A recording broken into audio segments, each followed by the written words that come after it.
All right, lights out. Chapter 37, Part 2, Take 2. So irritating. I didn't clear the memory. I dumped it, but I didn't dump the recycle bin. Oh. All right.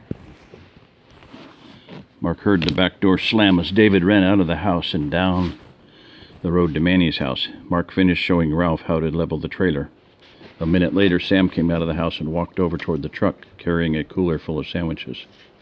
"Hi, Trini," she said as she passed. "Hi, Samantha," the tall girl replied.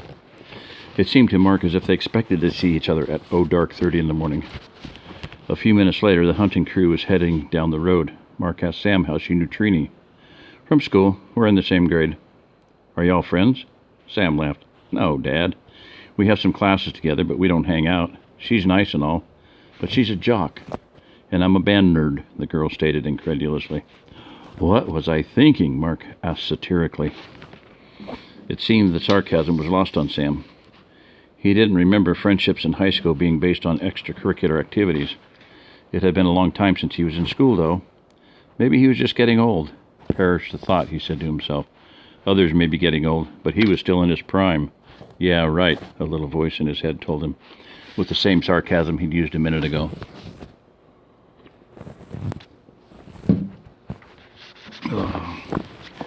Mark stayed on the back highways and took his time, watching for any stalled cars that might still be on the road and for any signs of danger. The way was all clear, though. They reached the lease about 30 minutes after daylight, and Mark dropped everyone off where they would be hunting as quickly and quietly as possible. Manny and Victor took separate blinds. David hunted with Jim, and Mark and Sam took the spot most likely to produce turkey. Mark was glad to spend some time with his daughter. It gave them a chance to talk about what had happened since the burst.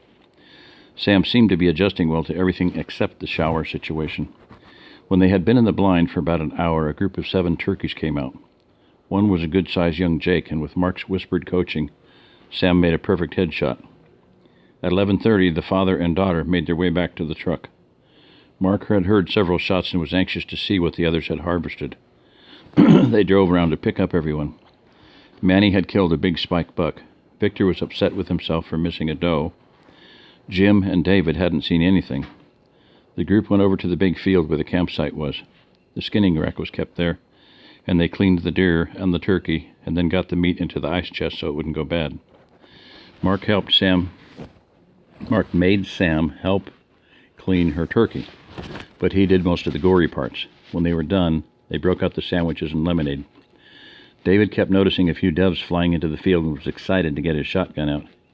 He gobbled down his lunch and started hunting before anyone else. When he had downed his third bird, the men decided he'd had a big enough head start. They all pulled out their scatterguns and started hunting. Sam told her dad that she wanted to dove hunt. Mark pulled out his old Browning A5 Sweet 16 he'd brought, just in case this hoped for development. He showed her how to load it and gave her a spot far enough away from the others and started looking for birds. It took Sam quite a few tries to finally get her first bird, but for Sam the wait was worth it. To see his mall rat daughter enjoying the outdoors the same way he did made him very happy. A few minutes later, David came walking over. "How many do y'all have, Dad?" the smiling teenager asked. Mark could tell from the look on his son's face that he'd already limited out, but he played the game anyway. "Oh, Sam has 3, and I have 5. How about you?" "I got my 12. His face was beaming. "I beat everybody.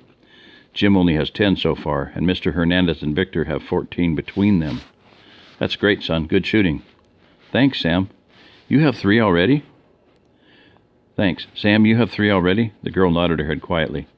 She seemed a little embarrassed that she was behind everyone else. Mark knew how competitive she was, and he hoped she wasn't too discouraged that her little brother was already limited out. "That's fantastic," David exclaimed. "The first time I dove hunted, I only got 1 bird all day, and you still have the best part of the day coming. You're doing great." Sam's face reverted back to the big smile. "Thanks, Bubba." Mark was proud of his son for bragging on and encouraging his sister. That wasn't something he was used to seeing. It seemed that this crisis had brought out some maturity in both of his children. He was very proud of them. Just a few moments later, Jim came and announced that he was done. He and David decided to get their rifles and hike over to the blind in the next field. Mark asked Sam what she wanted to do, and she replied that she wanted to keep dove hunting. Mark went over and talked to Manny and Victor. He told them to take the truck and go back to the blinds they were in the morning, whenever they were ready. By the time he got back to Sam, she was smiling bigger than ever. Dad, I got 2 more while you were gone." About that time, she caught sight of another bird lazily making his way back from the field. Mark saw her shotgun come up with unnatural ease. Sam swung the scattergun. Mark heard the shot, and then he saw the bird crumple and fall. She walked over, never taking her eyes off the spot where the dove fell, picked up the bird and put it in her bag. When she looked back at Mark, the expression on her face was priceless. There were more and more birds as it got later, and the father and daughter both limited just before sunset. They walked back over to the campsite and sat on the picnic table. Manny had left the cooler with the drinks in it for them. Mark opened the ice chest and removed 2 bottles of water. He saw that the guys had all put their birds into Ziploc bags and placed them in the ice.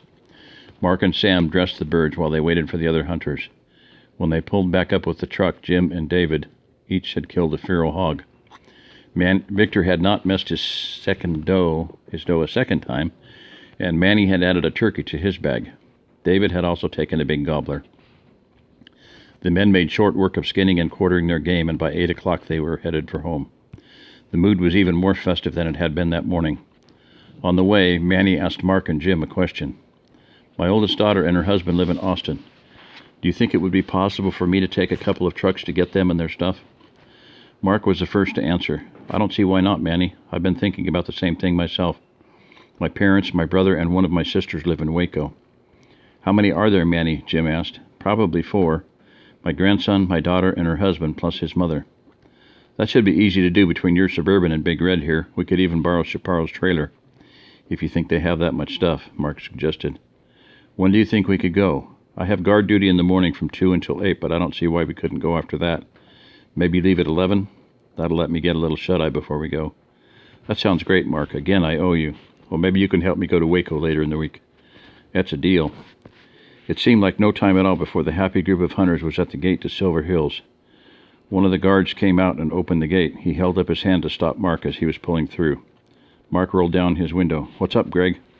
"You better get straight to your house." The man's tone was deadly serious. "Gunny and one of the other guys got shot."